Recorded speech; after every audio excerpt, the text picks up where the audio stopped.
BRS ఆధ్వర్యంలో తెలంగాణ దశాబ్ది ముగింపు ఉత్సవాలు ఘనంగా నిర్వహించనున్నట్లు ఆ పార్టీ మాజీ ఎమ్మెల్సీ కర్నె ప్రభాకర్ తెలిపారు. జూన్ 1న గన్ పార్క్ అమరవీరుల స్థూపం దగ్గర మాజీ సీఎం కేసీఆర్ నివాళులర్పిస్తారన్నారు.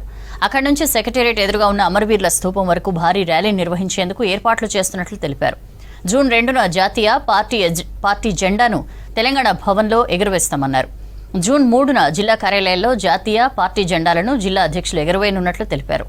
ఆసుపత్రులు, అనాథ శరణాలయాల్లో స్వీట్లు, పండ్లు పంపిణీ కార్యక్రమం ఉంటుందన్నారు కర్నె ప్రభాకర్.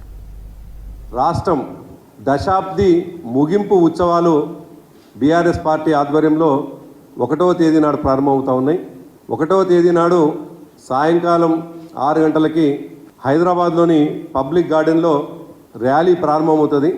గన్ పార్క్ వద్దకు చేరుకొని అక్కడ మా పార్టీ అధ్యక్షులు కేసీఆర్ గారు అమరులకు నివాళులర్పించి అక్కడి నుండి ర్యాలీ తెలంగాణ అమరుల చిహ్నమైనటువంటి సెక్రటేరియట్ ముందు ఉన్నటువంటి తెలంగాణ అమరుల జ్ఞాపకార్థం నిర్మించబడ్డటువంటి అమరుల స్తూపం వరకు చేరుకుంటుంది.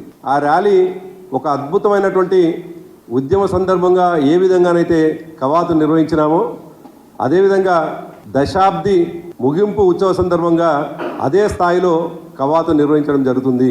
సబ్బండ వర్ణాలు ఆ రోజు ఉద్యమంలో పాల్గొన్నటువంటి అన్ని వర్గాలకు సంబంధించిన వాళ్ళు దాదాపు 10,000 మందితో ఆ కవాతు నిర్వహించడం జరుగుతుంది. తెలంగాణ భవన్లో 2వ తేదీ నాడు 9 గంటలకు జాతీయ జెండా ఆవిష్కరణ, దాంతోపాటు మా పార్టీ బీఆర్ఎస్ పార్టీ జెండా ఆవిష్కరణ కూడా, జెండాను ఎగిరేయడం కూడా జరుగుతుంది. మేము 10 సంవత్సరాలు కోరుకున్నది ఈ రాష్ట్రం అభివృద్ధి జరగాలని కోరుకున్నాం.